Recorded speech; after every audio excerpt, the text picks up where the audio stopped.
But you pick a good wife, ah. Oh. Yes, okay. I never tell you how fierce my wife is, okay? So you only see the pretty part, okay? So my wife is pretty capable. My wife very fierce. I'm still not 100% sure that CPF is not a Ponzi scheme. If FTX decide to lie, even Temasek with I don't know 8-9 months of due diligence also cannot unearth those truths. And you said that timing the market is only gods can time the market, or only God will know how to time the market. So Mr. Lu, why you trying to act like God? If I can ask. Remember to help smash the like button and subscribe as well. Welcome back everybody to episode 13 of the Backholder Pod. So I think to kickstart the new year of 2023, we have our first guest of the year, which is Mr. Lu.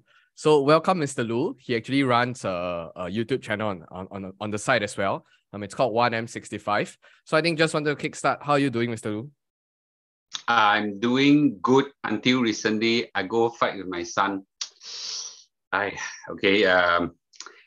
was playing arm wrestling with him. I felt that he just passed off from OCS. I just felt his muscles not strong enough. So I try to show him that I 50-year-old still can beat him. Right. Then we go. Then I actually beat him many times before. Then my last push down, I hear a sound here. So here now. Is there anything serious? I went to see a doctor. The doctor said I probably tore my tendon. So lesson to learn. You all want to do arm wrestling, do when you're at your age right now. Don't wait until I'm 50 years old. Then okay? Yes. Now my son, 6 years old. I can still win him. I start training him from young. Okay, start training him. Let him do fire movement. Let him do flanking. And let him take a machine gun and run around. Okay, that's what I did for my son. Yeah, people training NS 2 years. I training 20 years. Right. Wow.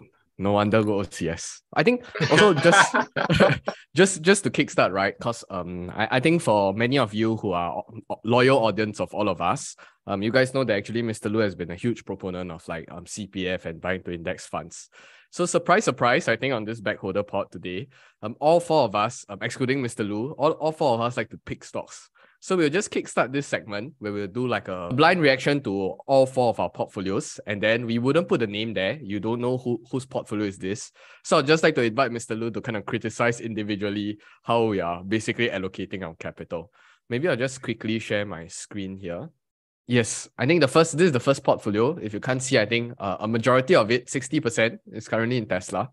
So then it's kind of diversified out into the other tech companies. So just want to get your thoughts on this. Oh, wow. That's correct, actually. Kevin, right? Yeah. I want to look, I know already. Yes, right. So, truth be told, Kevin, sorry, I highly respected and I don't mean to belittle you. But I must say again, I already told you months ago, don't put so much in Tesla, didn't I? Yeah. You don't listen to old man word, okay? Sometimes not very good, yeah. So you also understand, right? Did Uncle me tell you don't put so much in Tesla? Yes, a few months ago. Yeah, okay. What's it? I see you put so much in Tesla. What's it? Yes. Yeah, I worry for you. Yeah, you actually, I think it's even illegal to tell people you cannot do anything and cannot put so much in stock. But I took the risk. I maybe go to jail, but I advise you don't put too much in Tesla. Okay, so not say I wise or what. I told you risky, right? Yeah, I told you risky. So okay. If you ignore the Tesla part, what about the rest? Sorry, I cannot see the blue part now. Yes. Okay. But in all fairness, I also got $10,000 in Tesla. That one has rose up to almost double and then crashed until I cannot recognize house. So that one we have some pain together. Okay. Mr. Lu, my Tesla is because someone we run certain algorithm and someone tell me the output of the algorithm to buy that, but it was a mistake. But anyway, that's not important. Yes. The rest of the okay. Mr. Lu, that Tesla 60%, you also have to ask Kelvin what price he bought at. Maybe he bought it at, like 1/10 of the current price, Yeah, maybe $10 his entry price. Yeah, but my point is portfolio allocation, right? Right. is the size of the cookie. Yeah, you have different colors. The kueh lapis a bit different color. Your blue color a bit too much. Okay. Yeah. On that note, your red color also a bit too much. But fortunately, your red color save you a bit. Okay. But my point is, you shouldn't have one color that is so colorful. Yeah. So a bit risky. Okay. This is they're all mainly growth stock. If you can see. You could achieve something similar by just buying NASDAQ, which is safer, not safe totally, but safer. So you spread it out. I'm a big index believer. So if I were you, I will, instead of doing what you've done, I tumba into NASDAQ. And then after I go back with my life, take care of my kid, go fishing, and I don't know what Kelvin do for a living, as in apart from your finance life, the things that you like, eat Hokkien Mee or whatever.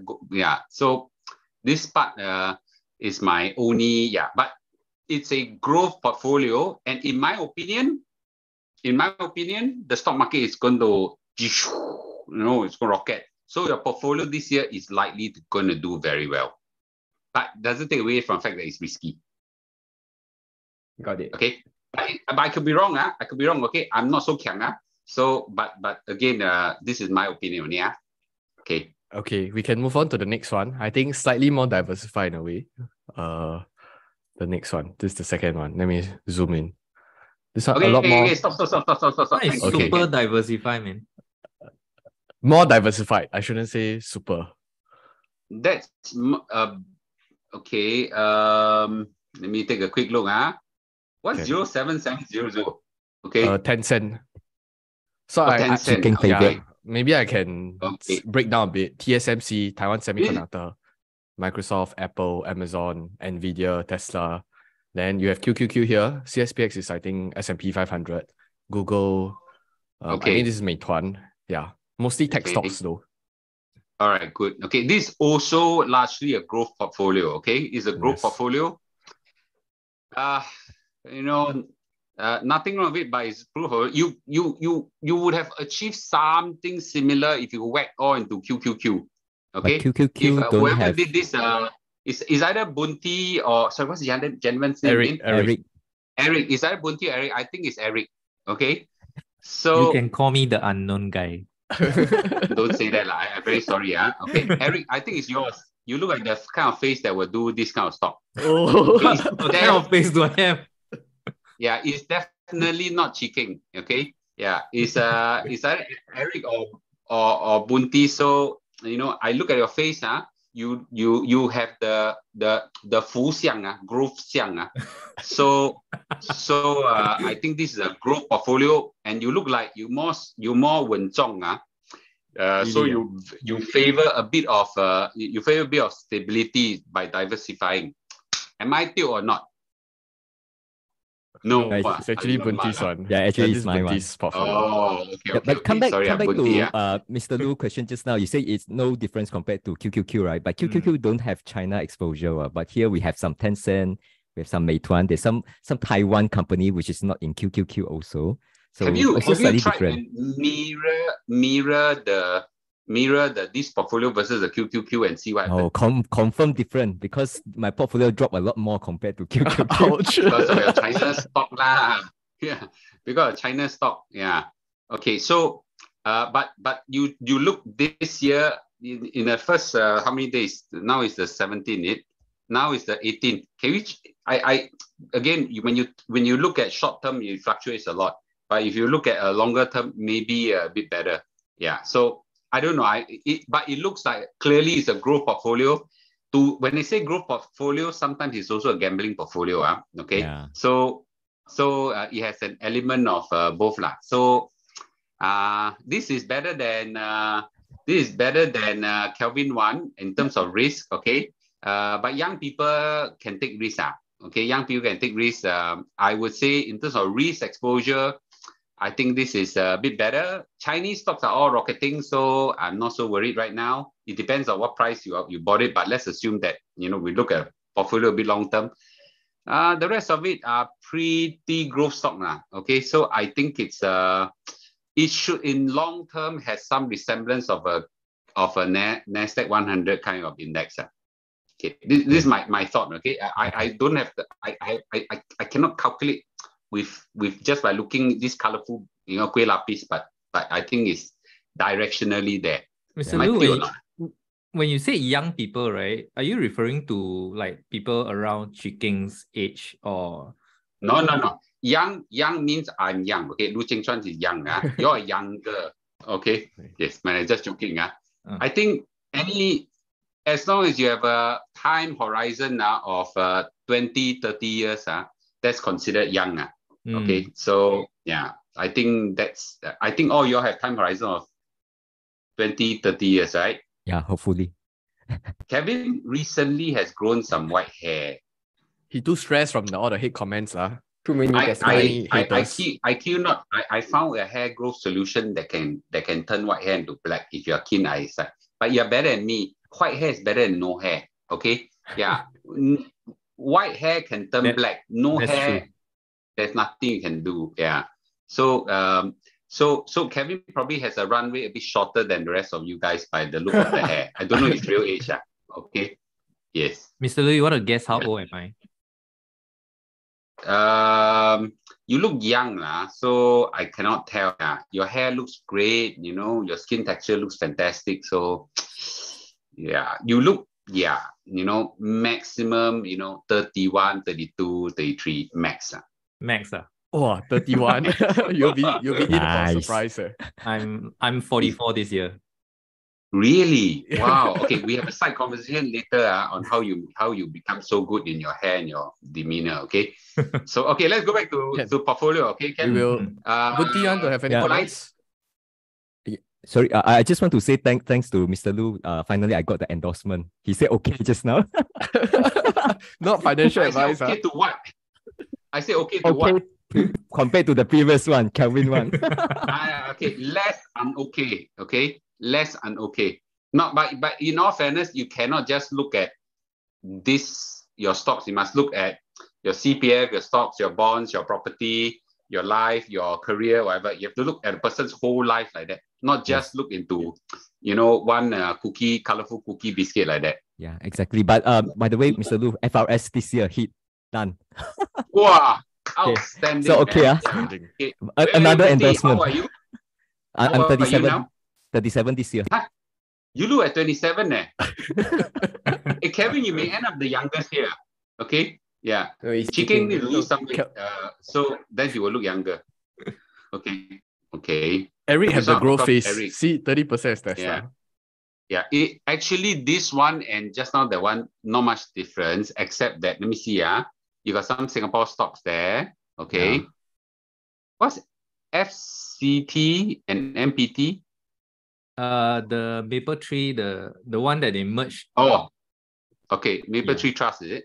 Okay. So you got some REITs there. You are more balanced, which is what I see from your face. You're a little more balanced than the rest of people. You're The rest probably in are the face of life. You have unbalanced. you have some kids. This portfolio is probably the best so far in terms of safety. Okay. You will probably not grow as much, but it's a lot more safer. Okay. However, that's it. That's it. I'm not a big fan of Singapore stocks. But you are exploiting the Singapore stock market for what is best at, which is dividends. Yeah.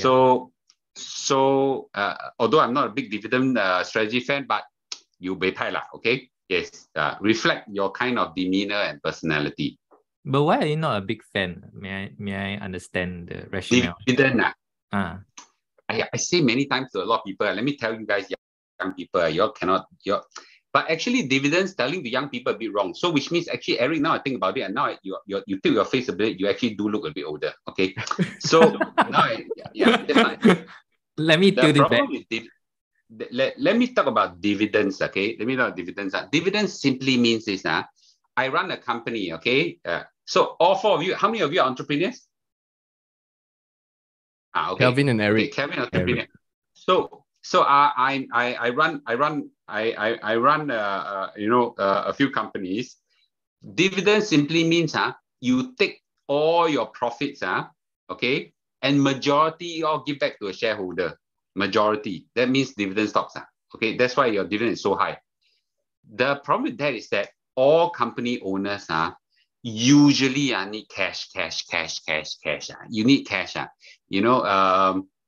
Yeah. So when you all give back, basically you now very scared. You got no money to do M&A, you got no money to do product development, no money to do growth, no money to do anything that requires a company to grow. So and no money to secure a company against a huge storm. Can a storm hit a company? All the time. Yeah, all the time, right? So if you play dividends, means your company is like 3 little pigs. Instead of building a house of straw, a house of bricks, you build a house of straw. And every cent you go and make the shareholder happy. Shareholder, frankly speaking, it's not your girlfriend. It's not your mother or father. It's not a brother, right? They don't love you. They just love your money. Actually, sounds like the average Singaporean. We all love money. Okay, so that's okay. But because of that, your dividend strategy has high risk.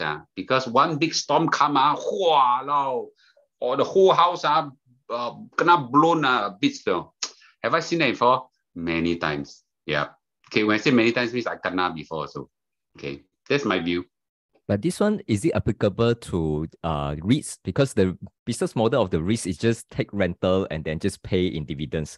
They have some improvement on their property building, so on and so forth, but those are like small percentage of the overall rentals, right? And the dividend stocks that we are seeing here, these are mostly REITs. No, Bunti, not say I want to say you young, you never see before. I see many REITs, Kongka Kiao, Jiba Boom, I tell you, REITs doesn't mean 包家, okay? REITs is not spelled as 包家, okay? REITs means can die, okay? So I've seen REITs Jiba Boom before. So not all REITs are the same. Some Jiba Boom, some do well. So that again, see how good you are in stock picking and how jun you are also. People like me, the average investor, I think we're all not capable of picking that kind of thing. And then I don't know about you guys. When I was young, from there, I realized my luck when it comes to picking things not so good. So I try to avoid things that require element of luck. Yeah. But you pick a good wife. Oh. Yes. Okay. Wow. I never tell you how fierce my wife is. Okay. So you only see the pretty part. Okay. So my wife is pretty capable. My wife very fierce. Okay. So yes. I think that's a good point. Later That's we will a good talk about point. the picking stocks and picking wife part. Yeah. I think just want to ask one more thing about this portfolio. Mr. Lu, if you were to have this portfolio, how would you actually improve it? Because you say you don't like dividend stock, so what would you actually replace that part with anything else? Sell all dividend stock. Then replace with what? I think before we go into picking, need to ask Eric, your other portfolios, your bonds, your CPF and all this, because all those are like dividend stocks also, right? If you have already a lot of all these already, then you don't need all these dividend stocks already. Then you can afford to have some growth and look at your cash as well, right? So you cannot see stocks in isolation, you cannot quite like that. Yeah? So you have to all look together and then have a view, right? Actually, so this one, just to share with you guys, this portfolio, right? Half of it belongs to my wife. So she has authority over all the dividend REITs, and all these dividend producing SSB, T-bills and all that. It's all under her. So she gets to decide what to keep and all that. So for me, I'm more into growth lah. So that Tesla bit is more of me. Then maybe just 1 or 2 of the REITs belong to me.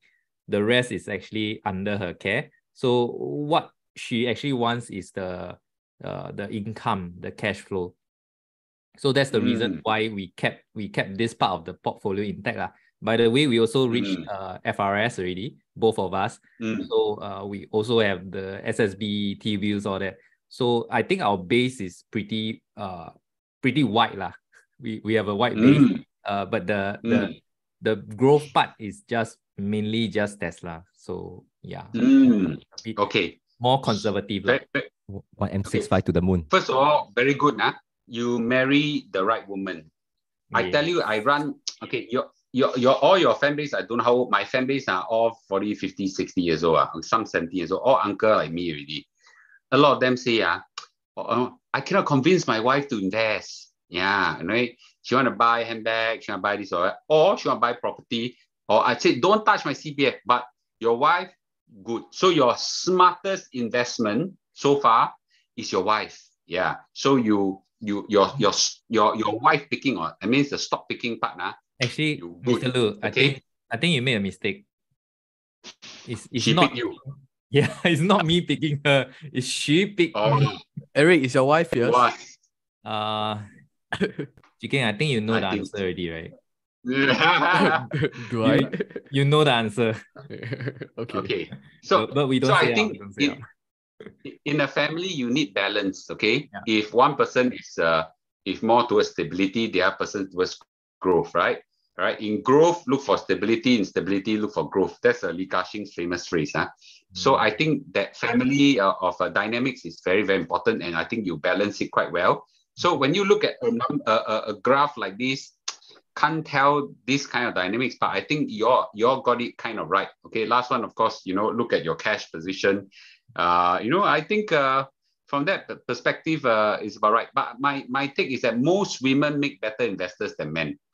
Okay, in a sense that they are very good long-term holders. They invest and forget and just move on. I don't know whether your wife is like that, but I think 90% of women like that. Okay, they invest in something and then forget and just move on with life. Yeah. So and then let the thing compound and compound, which I think most women are very good at that. Eric, you're shaking your head. There's one thing there's a few things that she never forget lah. Like that the other time when she bought the oil ETF, right? Back in 2014. And I told her to sell it off like a couple of years ago lah. And then oil went up like crazy. And then she remembered. Wow, you kena. So you kena jalan. Then her condo also, I asked her to sell a couple of years ago also. Then recently also went up like crazy. So this type of thing she will remember. Yours. Why you kena? Okay, yeah. So a bit scared. Okay. Yes. So sometimes I that's why I say, so most women are good investors in the sense that they will buy and hold and they got a lot of things to do in their life. They can take out children, take out husband, take out mother and father, take out in-laws, take out their career, there's so many things to do. Therefore, they invest and forget. And you're right. It's the same as the other couple that I interviewed recently who hit 1M38. Yeah, the wife is the better investor than the man. The men like to go in and out, in and out, in and out, right? Activity is the enemy of investment returns. Okay, Warren Buffett said that. So okay, let's move on. Let's not rub salt in the wound. Okay, yes. I think this is the last one. I think it's quite obvious it's Food's one. You don't put out, I also know already. Yes. This chicken quite familiar, Kelvin. Yes. So blue. Yeah, this one chicken don't just share with me. He make it known to the whole world. It's Alibaba Mega Boo. Okay, so my issue with this portfolio is like Kelvin like that single stock risk it is even worse than Kelvin's one.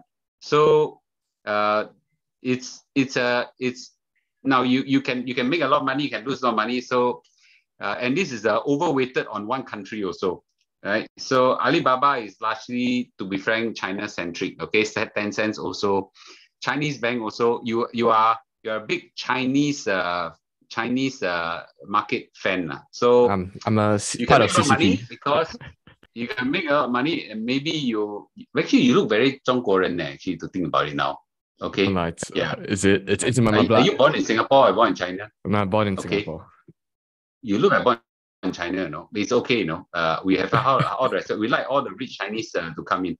So sadly, I'm just Chinese, not rich though. That's the sad part. Oh, is it? Okay. Yeah. All the Chinese I know are damn rich in Singapore. So I think the good thing about this is that China just reopened. I think it's going to explode in terms of growth. So the current COVID instability right now, just a bit chicholok, not too big deal. I think it's going to recover and China is going to have this explosive growth. So you are likely to ride a fierce bull run. it will take time, but it'll be explosive bull run in time to come. I think within this year we'll feel it. The thing is long after you grow already, what are you going to do? Right? So you grow have this one big jump. Then when do you sell? Does it compound? You're not sure, right? So you have this uncertainty, don't know what to do. So you buy stocks for this one puff cigarette. After you enjoy this one puff, you found a stock, one puff. Then what are you going to do after that? So a bit risky lah. Yeah, a bit risky. So I'm a bit concerned over a long-term strategy. So this is a opportunistic buy. It's not it's an opportunistic buy to ride this wave. And after that, you can ask yourself, what's your strategy moving forward? Yeah, that's my view. And doesn't mean that it's completely without risk right now. Something should happen again to China, then you got jibaboom again. Right? I want to ask Mr. Lu, you said Chinese stocks, right, doesn't compound, right? Why is it the case? These are all solid companies, so can also compound, right? Okay. So you look at the Chinese stock market from 2001, you look at, let's say, the Chinese stock index, presentation of Chinese stocks to some extent. You have this like that, and then recently a dip and kind of thing, right? It doesn't go up like that. So in the last 2015 until now, it never really recovered from a 2015 crash. So it's like the Singapore STI that 2007, it hit a high of 3,800 points and never compound since then. Okay, so while they are good, solid companies, Singapore good not? The economy compound what? How come our stock market never compound? Because the stock market is not a representation of the economy.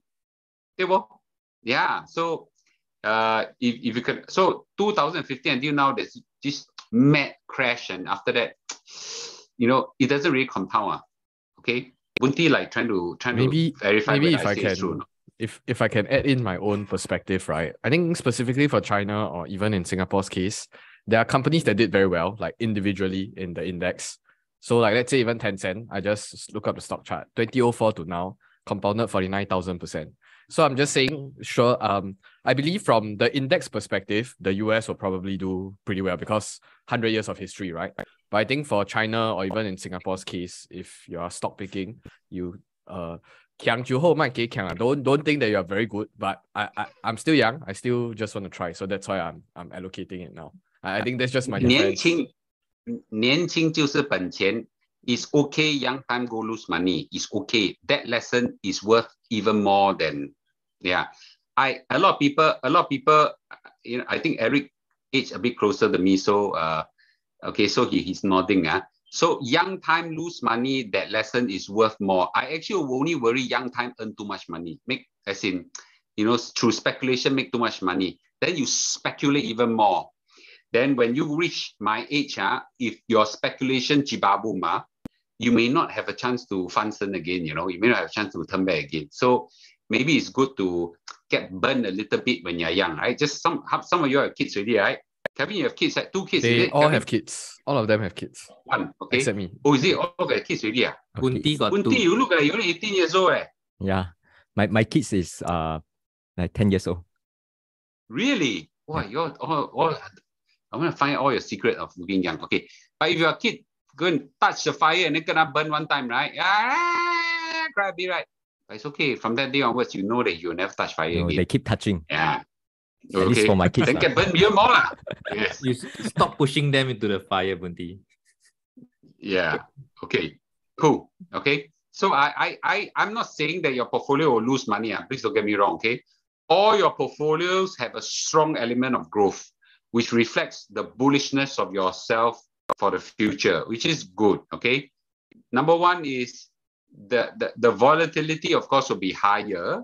The second is stock picking has a stronger element of luck, okay? And you need to be tuned, the tuneness of it or stock picking. I'm not saying that your portfolio will lose money, don't get me wrong. All your portfolios are heavily weighted towards growth, okay? Already. It's okay. They are just not loose. I think most of you have are going through a volatile phase of stock market. Everybody will have this volatile phase, and that's normal, especially in a growth portfolio. But the whole stock market now is gearing towards a strong recovery, by my opinion. So you will enjoy that ride as well.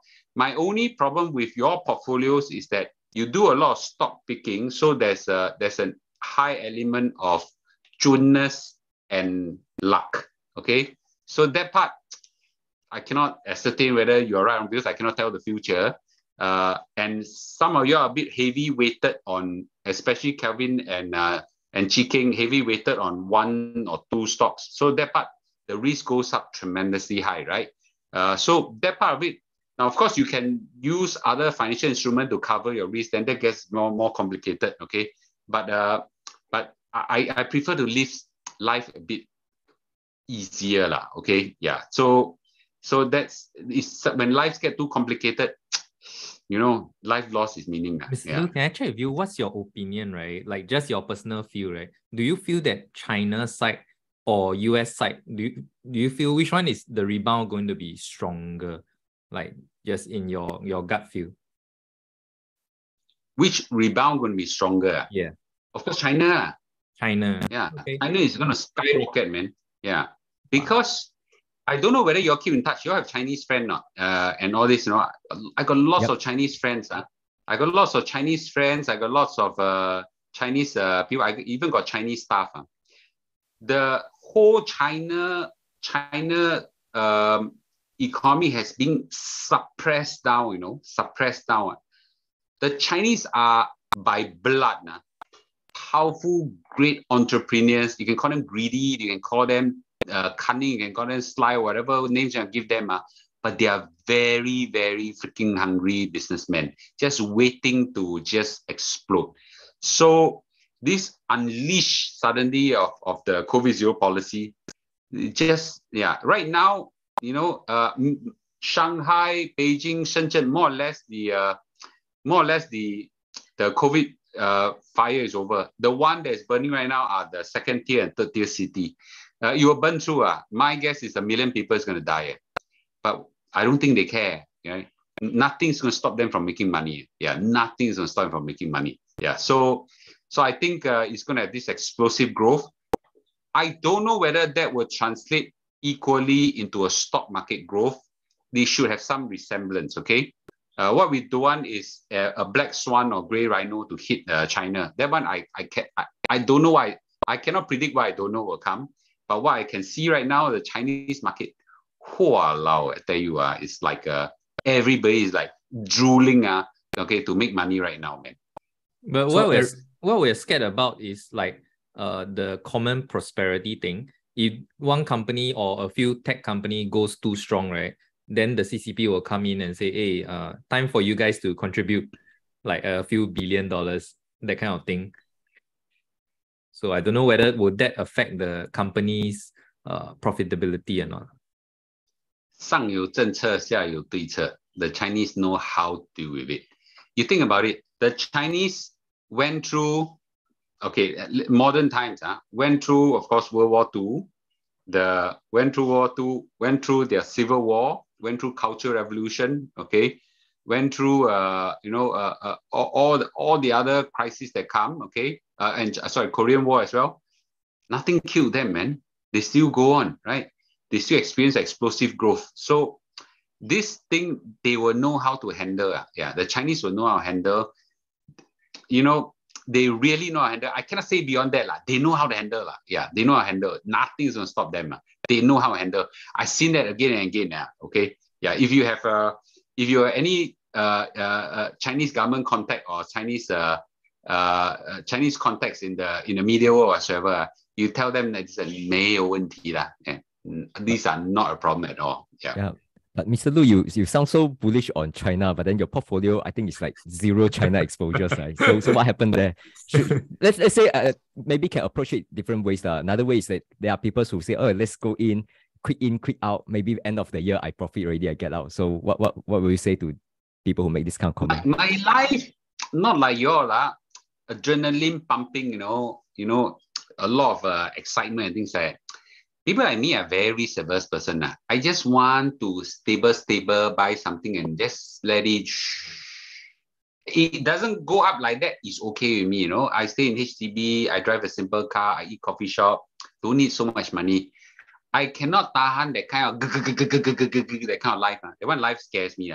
So let's say right now, I tell you, okay, Chinese stock going to go up by 100%. Okay. Then you buy. Okay.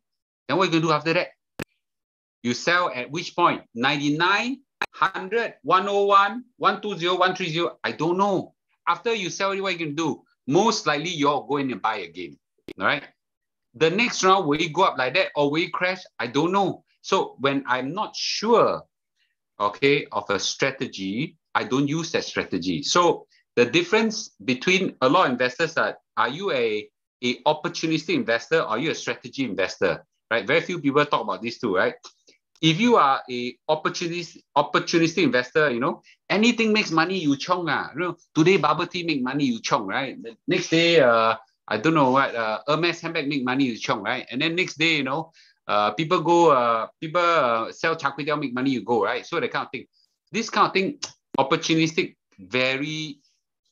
is that the element of time, chuness, and luck very high. This kind of strategy get burned very easily.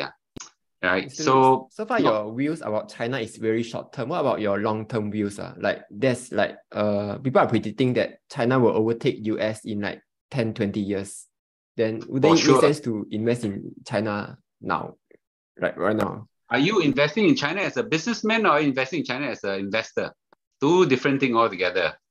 The Chinese stock market is like a Singapore stock market, doesn't reflect the economy or doesn't reflect well the economy. So your economy and the stock market not a bit tak match, you know, a bit tak match. So I'm not confident that I invest in the Chinese stock market, I will see the kind of returns I want in the Chinese economy. But if you are investing as an entrepreneur in the future of China, I say go. Okay. Although very few Singaporeans make money there, but I still think that, you know, it's a good market to go in because there's explosive growth happen. Will you overtake China?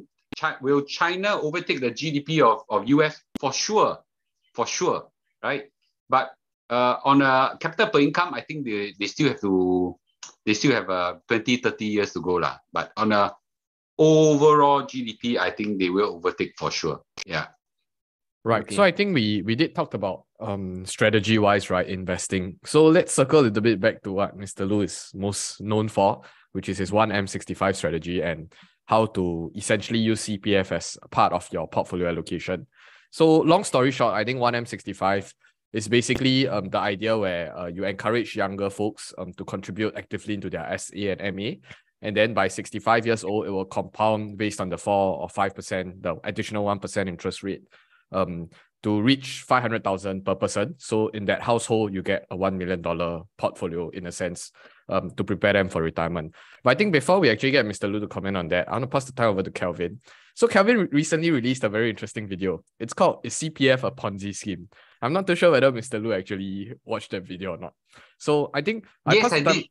Okay. It was a good video. Maybe Kelvin, you can walk us through your thought process on why you created that video. My thought process CPF is like a black box. Even after doing, to be honest, even after doing that research, right, I'm still not 100% sure that CPF is not a Ponzi scheme. Yes, okay. Let me just say in the video, you say it's not a Ponzi scheme. I believe that CPF is a good scheme. But I don't feel that it has been stress tested enough to make sure that it works 100%. That's what I feel. What if like everyone withdraws money from CPF, right? Like everyone withdraw for their housing, use it for CPF investment scheme, the old folks, everyone withdraw it for their retirement. Then will it still not collapse? This one I'm not so sure. So that's the part that I'm not so sure about. And because the government can't really reveal secrets about the CPF, there's a lot of things that we have to just make an assumption. Like, is CPF saying what they're saying? Is it true? We can't really verify what's going on the east side. So all this, I guess, will fuel a lot of people all the speculation about CPF law. So that's why I made that video lah. So, Well, Mr. Do you believe that like CPF can survive like all this stress testing? I think first of all, that video is a good video. All must watch. Okay, all must watch. Kevin put a very a lot of effort into it. I think Kelvin might be one of the first person in Singapore to actually claim that make the claim that from his calculation, our national reserve have well over $1 trillion or something like that. I think you said that in your video, right? But that is public information, lah. Yeah. But nobody actually put that into words and say out because that is supposed to be a state secret that nobody knows. Okay. Yeah. So only Kelvin knows that we have over $1 trillion. No, Okay. everyone knows. Or at least Everyone Kelvin knows. first one to say it out. You can Google it and see whether anybody say it. Okay. I think Kelvin is the first one to say it. Okay. Now, jokes aside, so tomorrow if you all see that Kelvin doesn't appear anymore, there's a reason, okay? Then we can visit him somewhere in, anyway, just joking. Okay, jokes aside, okay? All these are public available information. You can piece it up yourself. Is CPF able to tahan a sudden withdrawal of all its members? Of course cannot lah. Yeah, that is why we don't. That is why government has a lot of rules, right? You cannot withdraw. Right. That is the beauty of this most powerful pension scheme. You cannot take out, also cannot take out. In the commercial world, they need a lot of reserve, right? They call it I can't. What's the word? There is a liquidity. There's something liquidity ratio for the banks and things like. You need to maintain a lot of cash reserve ratio. CRs, cash reserve ratio, and that kind of thing. But in CPF, no need. The government by law stop you from withdrawing. Yeah. When you reach 55 years old, right? Okay. Only above your FRS you can withdraw out. Okay. The rest of it Tampo give it to you through CPF Life all the way until you die in Kong Kah Kiao. Right? So your MediSave, a lot of money, also cannot withdraw. How? Okay. Only when you're medical emergency. Okay, then you withdraw. So that risk of run on a bank, because run on a bank doesn't exist in the CPF. So in that sense, now could there be a hypothetical situation? Everybody like adopt the 1M65, 4M65 strategy, build huge CPF, and after that now on the 55 years old or 65 years old, withdraw everything above the FRS and cost a run on the CPF. Fat hope that wouldn't happen. Yeah, because a lot of people, this strategy still have a long way to go. Very few. A lot of people believe it, but a lot of people cannot execute it. Yeah, so I think that kind of risk is on the low side. So now is a CPF a Ponzi scheme? No, unless there is a fabrication of certain truth. I think the risk of that is very low. Okay, I'm very convinced that. Mr. How come you are sure that there's no fabrication of truth? Because like, okay, the things that we can verify CPF is only two things. One is what's the credit rating is good. Then the other one is the Auditor General. But how would we know that these two? Okay, let me just use FTX for example. I'm not saying CPF is FTX lah. But the reason we trust FTX is because on the outside, that looks very good. But on the inside, it looks very not good. Then the only reason we know that it's not good is when it collapses. So I'm just saying that CPF, where did this guarantee come from? Yeah, so there is ultimately an element of trust in the government. Okay, now if the government decides to fabricate, truth, fabricate information, then there's nothing you can do to protect ourselves. Okay, yeah. So if FTX decide to lie, even Temasek with 8-9 months of due diligence also cannot unearth those truths. So there is an element of trust in the government in this kind of thing. Okay, so I agree with you that up to a certain level, the transparency has an element of trust inside. So do you trust the government? Looks like the credit rating agency trusts them. Okay, I think as a citizen, If a credit agency can trust, now can it be wrong? Yes, right. So, but let's talk about chances. Yeah. So I think the chances are a bit low. But you should not invest as a strategy. Should not invest everything in your CPF. You know, the 1M65 strategy is a CPF first, and then not a CPF only strategy. So you should take care of CPF, and after take care of other investment on top of it as well. So I wouldn't go as far as believing that there is a fabrication of truth, but I think you know, there is a financial wisdom not to tumble everything into one basket, right? So put all eggs in one basket, which is essentially what I share. As much as I share with you, don't put all your eggs into Tesla and Alibaba or even Apple. I also tell myself, don't put everything into CPF. Okay, so that's my take. I think maybe if I can chime in here, the entire discussion of whether CPF is Ponzi or not, it's basically like just a play of words, right? Whether it's their bank run or whether it's their legitimate enterprise behind backing the entire system. So at the end of the day, at least to me, if the Singapore government is backing it and they have full trust of the Singapore government and our finance minister and whoever, I think it's still a legitimate form of conducting the entire system itself. And at the end of the day, you talk about element of trust, right? The biggest thing that requires trust is actually just USD, United States dollar. Everybody trusts that it's there and that they'll be able to match some sort of value. That's why if you want to call it a Ponzi, then maybe USD is also a Ponzi, because everything is a Ponzi scheme because it's based on this element of trust. So I think just to really pivot back on just an ending discussion, right? We are actually avid fans of Mr. Lu's channel, so we actually tune into some of your live streams on 1M65. And we know that you have been talking about like firing shots at the S&P 500, right? And I think the last we recalled, it's actually saying that you wanted to fire another shot when S&P 500 reached 3,800 points, if I'm not wrong. So correct me if I'm wrong. So on that point, right, it also means that Mr. Lu, you are trying to time the market, right? And you said that timing the market is only gods can time the market, or only God will know how to time the market. So Mr. Lu, why are you trying to act like God? If I can ask. Okay, so a bit of blasphemy. Let's not use the word God. Right, okay. Later cannot strike by lightning. Yeah. Later strike by lightning is no joke. Okay. So I think when we talk about timing the market, there are many types of timing. Okay, not just timing it. The most difficult one to do is to buy, sell. Because in theory, if the market goes like that, you can exactly catch this point to sell, catch this point to buy, catch me sell. Oh, then all of us become very rich. Other people can do that, yes. Okay, there are people who can do that, but not me. The one I cannot do. Maybe among 4 of you, or 3 of you know how to do, or 4 of you know how to do, but I think 99.9% of people cannot do that.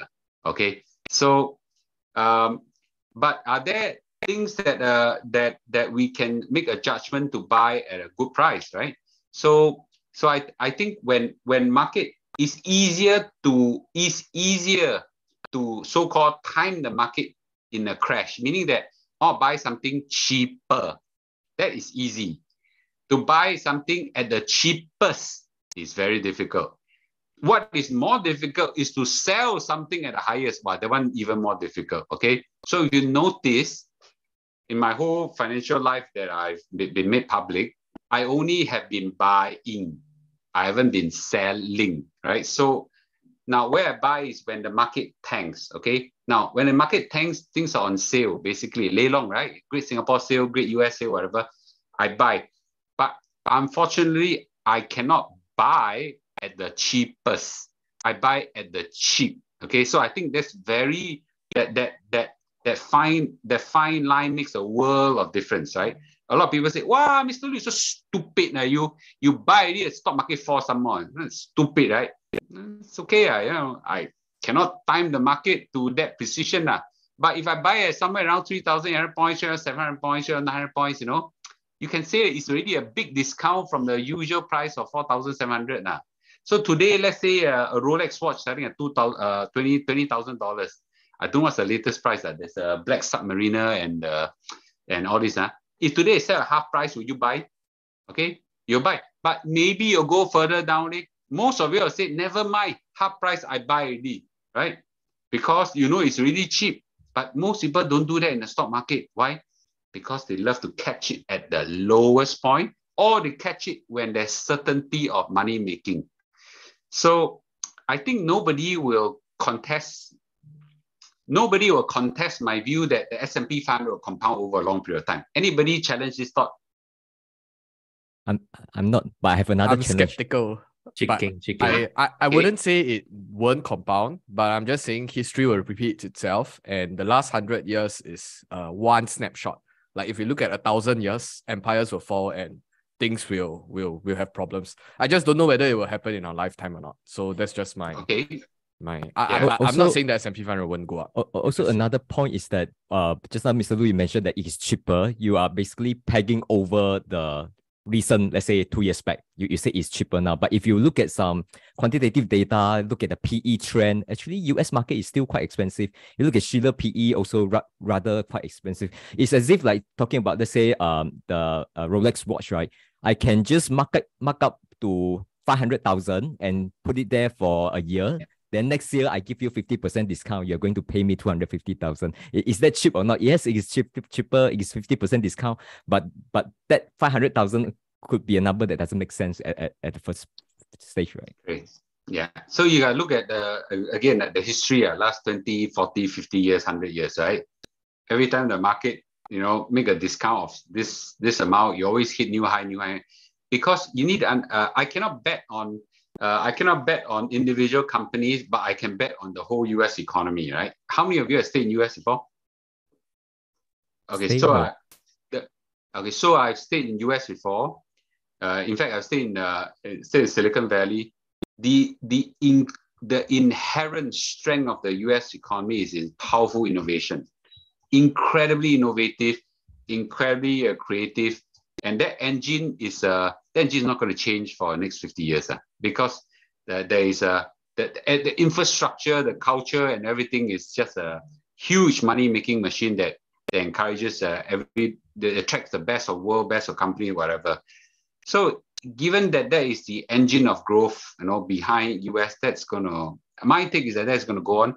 That has been around for last 50, 100 years. I haven't seen that disappearing. In fact, that strength is still there. Okay. Are there companies that will do as well? Yeah, sure. But will the US, will you dare to bet against the US? I'm not too sure. So I've got last 100 years of history behind me to back me up. Will it continue? Will it exactly sway change at this point? I got to be very bad luck for that to happen now. It can happen, not say it cannot happen. I got to be very, very sway. Can it happen? Yes, but we got to talk about chances. Okay, talk about chances. So, the index is easier to predict. The economy long term is easier to predict than to calculate whether the trueness of the individual price of individual stock. So therefore, what I do is the strategy is a bit more simpler. When the market, corrects significantly, you buy on the cheap. You won't be able to buy exactly at the cheapest point.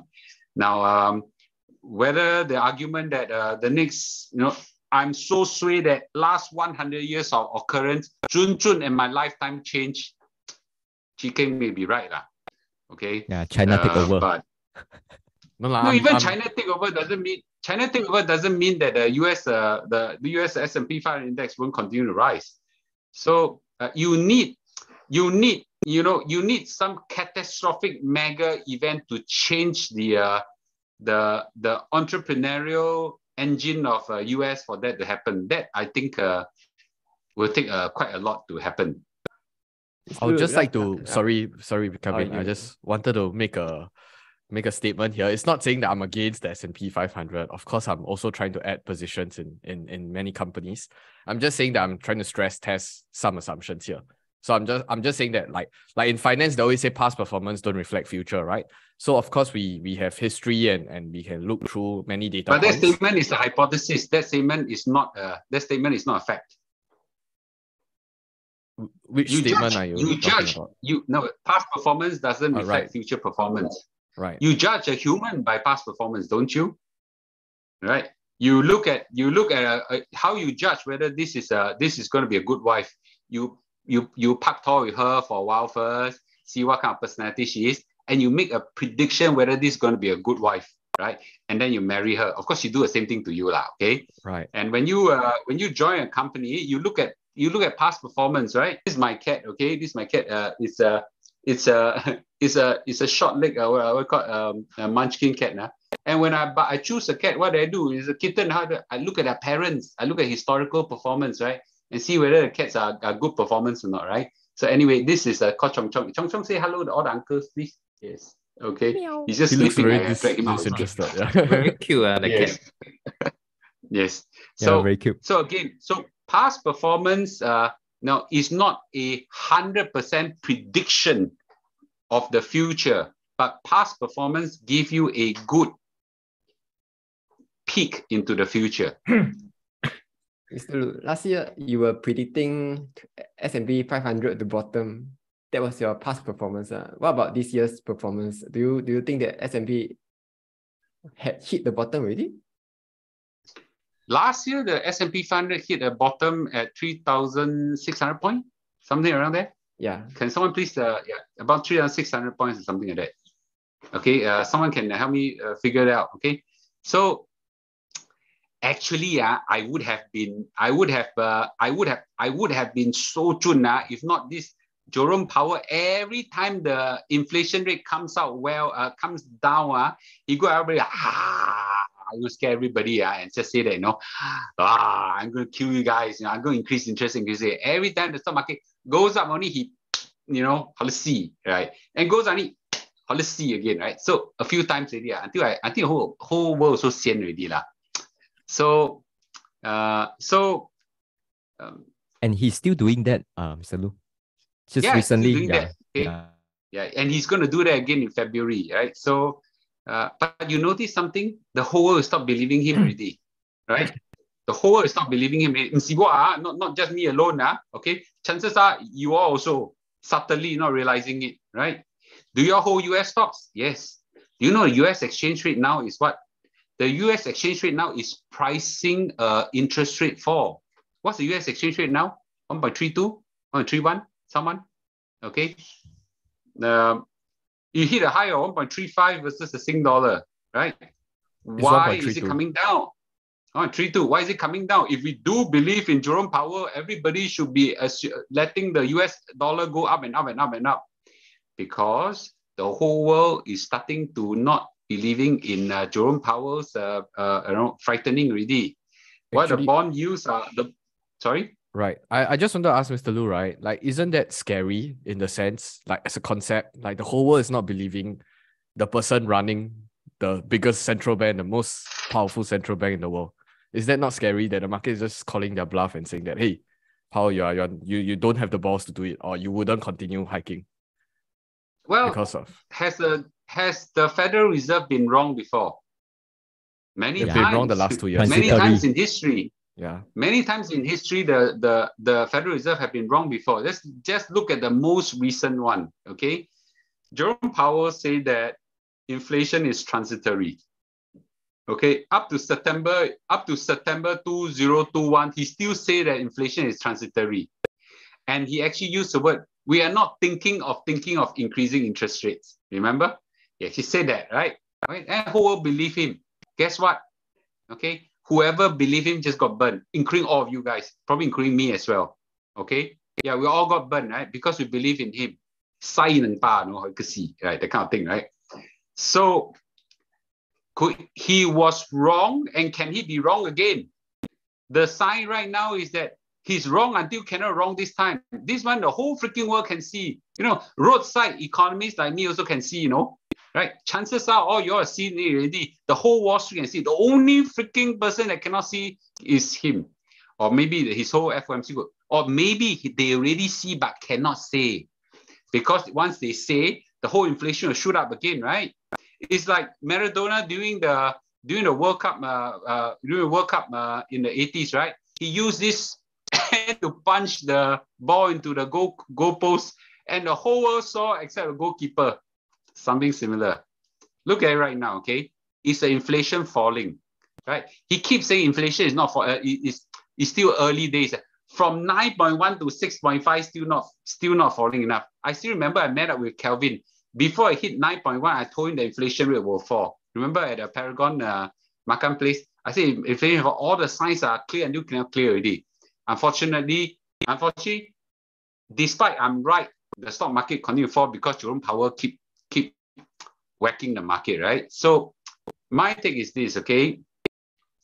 There comes the falling inflation rate is almost a certainty. It's almost a certainty. A lot of people cannot differentiate between falling prices and falling inflation rate. It's two different things.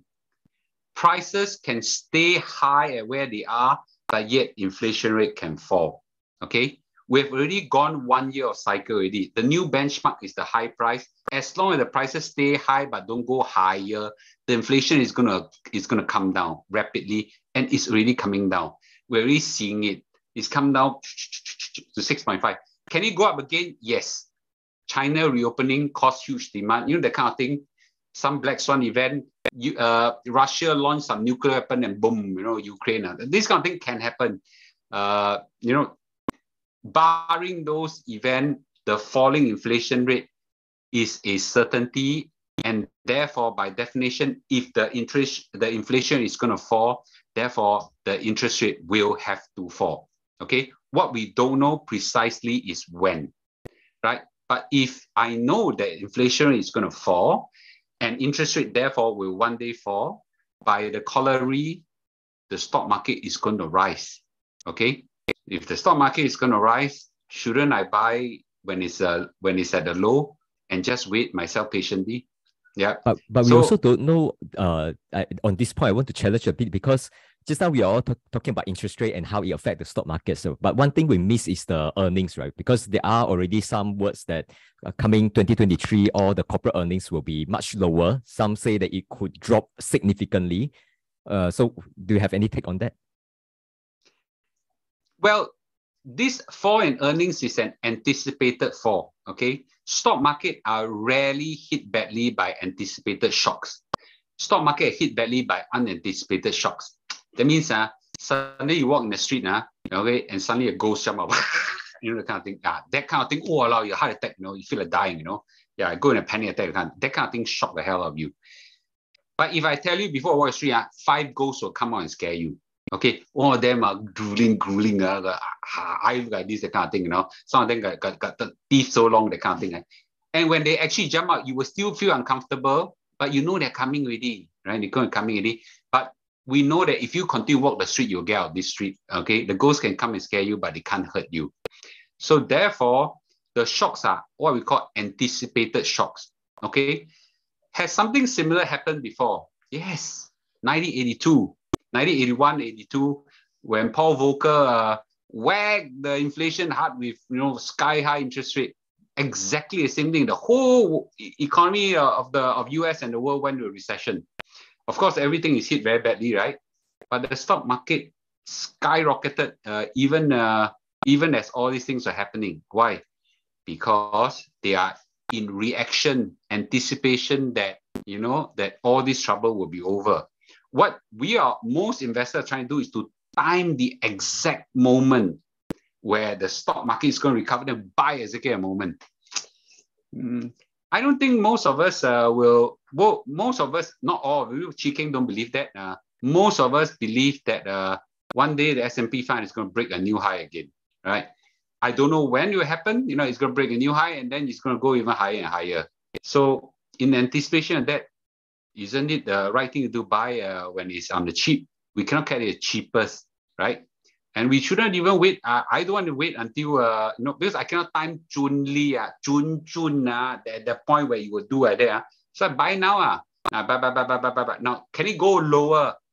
Possible. Unlikely, but it's possible. But let's talk about chances. Chances is the reverse now is going to go in a ferocious recovery. I'm more, maybe the right word is hopeful. Maybe the right word is, you know, I think I use the word cautiously optimistic. Okay, that I think the stock market will have a strong recovery this year. Not many people share my view. I'm very glad that Adam Khoo, share my. But Adam Khoo said something similar. I've said it since for last few months already. A strong recovery is going to happen. I even went on Channel News Asia to say that. Okay, so I could be wrong, but I'm putting money where my words are. So, in fact, yesterday night I fired one more shot again. Small shot, not a lot. Okay, I hate to buy above 3,000 points, but my portfolio out of balance right now. I'm forced to go in with a bit more, just to balance it. Yeah, Mr. Lu, unlimited fire powder. Keep on firing. I think the next episode we need to get him on to consult how he actually prints money and get his cash flow as well. To give us some general advice to the common folks on YouTube. It's not that difficult, okay? It's not that difficult. I don't know. Some of you look very atas, right? I'm already 50 going to 51, okay? Yeah, don't stay in a condo. Don't buy expensive cars. Eat simply. Then you naturally accumulate a lot of CPF, SRS, and cash, right? And it's up to a certain age, jump and pursue a passion. And when you pursue a passion, generally you earn a bit more. It's not very difficult, It's not very good. Now I'm not filthy rich like the Jack Ma's or Warren Buffett of the world, but enough to fund this firepower is not that difficult. Yeah. Understand. No secret. Very simple. Yeah. Okay, I understand. Hope you guys enjoyed the discussion. Wanted to thank Mr. Lu again for coming onto the channel. If you guys haven't checked out his channel, I'm not sure. And I'm sure most of you know him. His channel is like 10 times bigger than ours. But I think before I end, I forgot to do something that Mr. Lu always, his signature move, right? Guys, remember to help smash the like button and subscribe as well. I think we really need it. I would probably edit this and bring it to the front as well. So you guys remember to smash the like button. But yeah, hope you guys enjoyed the discussion. We'll see you guys in the next video. Subsequently, and yeah, early Chinese New Year. Hope you guys enjoy all the snacks and all the visiting and get together with your relatives as well. So yeah. Okay. 1, 2, 3, we'll do this, okay? 恭喜恭喜！我们先发财！发达！发达！